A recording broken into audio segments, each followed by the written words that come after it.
ஆட்டுக்குட்டி முட்டையிட்டு கோழிக்குட்டி வந்ததுன்னு யானை குஞ்சி சொல்ல கேட்டு பூனை குஞ்சி சொன்னதுண்டு. கதையில்ல சாமி இப்போ காணுது பூமி, இது மட்டும்தானா இன்னும் இருக்குது சாமி.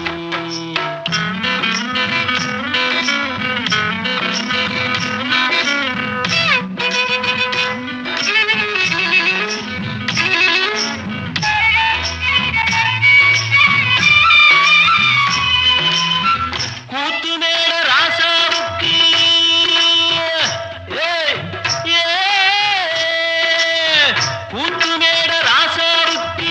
102 பொண்டாட்டியா, 102 பொண்டாட்டியும் வாக்கு முட்டை போட்டதுவா.